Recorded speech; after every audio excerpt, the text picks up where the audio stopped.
but it feels like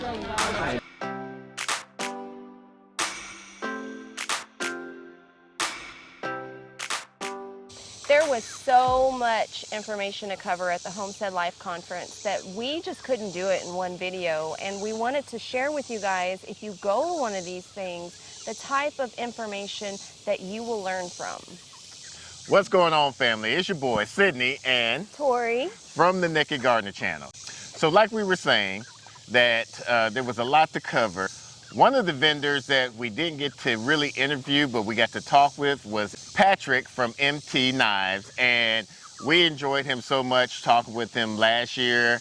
And last year we got this knife. It came in handy when we moved to this homestead that I kept stealing it. Yeah, so we got Mrs. Nakid Gardener a knife while he sharpened my knife, and he basically kind of gave us some quick tips on how to sharpen and things that he can do to sharpen our knives. You're going to see this on me a lot in videos because it is so handy around the homestead for several things. I harvest with it, I have it for protection, so I'm in love with it. The edge is flat and reflecting that light. Here it's actually still pretty sharp, honestly. Towards the neck this of it? Right here is, I mean, watch. Let's see, my nails need clean. That's not bad for a year of not being sharpened. Yeah. That's what I like about this steel, is it will hold the edge really well. This section of this knife is always the most beat up, because that's what does the most cutting. And then the heel of the knife, a lot of times, you can see a little bit of light reflect right there. Yeah, because if you're doing some intricate work, a lot of cutting is going to be here and there. So, yeah, let's go fix this up. All right. I always tell people, especially if you're going to learn to sharpen, to don't try to take a knife that hasn't been sharpened in a year and try to sharpen it. Okay. It's kind of like cleaning your house or mowing your yard or anything. The longer you wait, the more work it's going to take. Okay. So when you're trying to learn how to sharpen, the last thing you want to do is take on a project that's too hard, too difficult. So I tell people, when you get a knife, and you know, like this knife, after you've used it for a few weeks or a month, when it stops cutting, if it stops cutting the way that you want it to, practice sharpening on that knife. Because it's not going to take a whole lot of work to bring it back to a sharp edge. Watch right at the edge.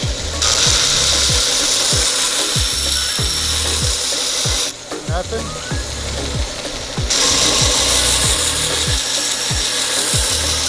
Starting to see that burr. Now watch this.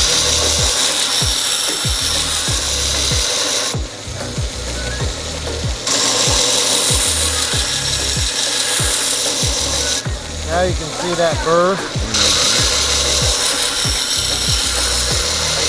So then once I've got this burr established, I start with a really coarse grit, get that burr established. Now it's just going to be a matter of refining that burr smaller and smaller with finer grits.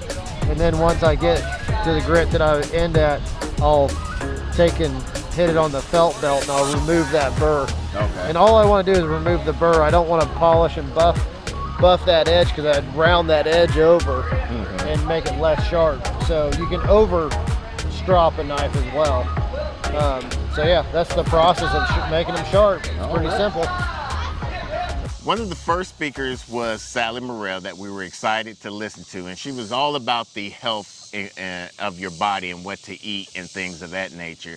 She also talked about healthy traditional diets, vitamin B12 deficiency, consequences of vegetarian diets, Dr. Price key findings, Sources of vitamin A and D synergy, liver, an inexpensive way to get nutrients, bone broth, worst offenders of healthy diet, problems with soy, and beneficial bacteria.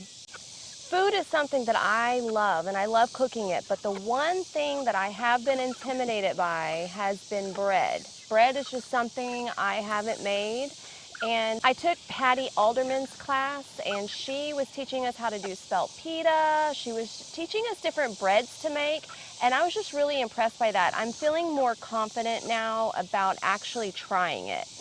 There are two reasons that I went to this event, like the two most important reasons that I went to this event, aside from Patrick and the knife, is Dr. Leo. I have dreams of having my own apiary, and I want to do it in the most minimal way possible. And Dr. Leo, I am extremely impressed by how he does things. I'm actually signed up for his class in September, and I'm thinking this time next year I'm going to have some hives. So Terry Durham was talking about elderberries, and we're basically how to extract the juices and how you can make different types of tonics and things from the elderberries.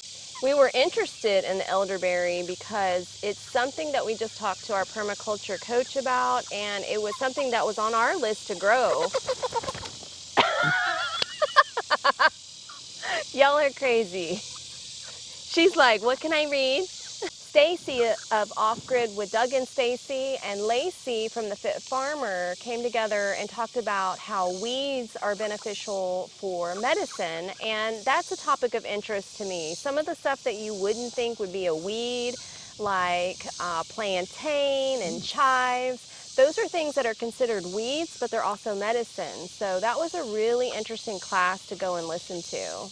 So another presenter was Mike from the Fit Farmer YouTube channel, and he was talking about different types of chicken and duck, something that they're starting to incorporate with their farm. The reason this topic really captured us is that this is something that we are just now delving into with the chickens and the ducks. We knew we were going to have chickens, and until we had our neighbor ducks, we didn't know that we were going to want ducks. Yeah, so ducks is definitely going to be on our table for next year possibly, and it was good because he talked about different types of egg layers chickens, meat chickens, dual purpose chickens, feeding layer chickens, feeding layer ducks, and the best egg laying ducks, and the best meat ducks, and also the best dual purpose ducks. Another speaker that I've just walked in on was Linda. The reason why I wanted to attend this one was because she did a lot of body skincare type products. And since we're already making our own body cream and our own soap, you know, she kind of told us about some recipes for a sunscreen. Oh, and toothpaste. And she even introduced us into what they call, with the toothpaste, if you add a bentonite clay to it and you swish it around your mouth, she said with this concoction you don't want to spit it into the sink because it will get hard, and you don't want to spit it in the toilet. You want to spit it in the trash, but it's supposed to purge all of the oils and toxins that's in your mouth out of it. Now, whenever you go to this event, it's become pretty popular for the fact that the first night you go, they do have a riverboat cruise available to go and join and fellowship with everybody. And so it is something that we enjoy, going out on the waters, looking at it. It's beautiful. And it's on that first night. It is an option. It is a little extra for that ticket, but we really enjoyed the views. Let me tell you, it's worth the weight in gold if you get the VIP passes, because you get to board the boat first, and you get to also eat first. You get different types of privileges, and this is something that they did. I had fun. I'm not gonna lie. Like, I had fun because a lot of people knew us from last year, and so we were jokers. Like, we were going up to the front, like, "Oh, we're special. We're special. See you common people later. Bye. Bye, common people." We were going through like this. But one good thing I liked how they did the VIP this year was they was able to put them up close to the presenters inside of the auditorium area, because that way you get firsthand glimpse of what they're talking about. Plus they gave you like different waters and treats and snacks and You got victuals. to get food first. Yeah, you got to get food first. And the benefit of that is it gives you a jump to get to the next class Yes. when it's over. So that I wouldn't go any other way now. Those sell out fast, so get those VIP. I think he has them on sale right now. We'll put the links down below so that way you can get your VIP right now. One of the booths that we saw was the Hive Butler. I seen y'all stuff that the Fit Farmer had used on one of their videos. Yep, sure thing. Check out our YouTube channel because we have videos of us using the Hive Butler in the bee yard and for new beekeepers. And what's the name of your YouTube channel? The Hive Butler. The Hive Butler. Yes. All right, thank you. You're welcome. So if you like this, make sure you go ahead and get your tickets. Until the next video, let's grow together.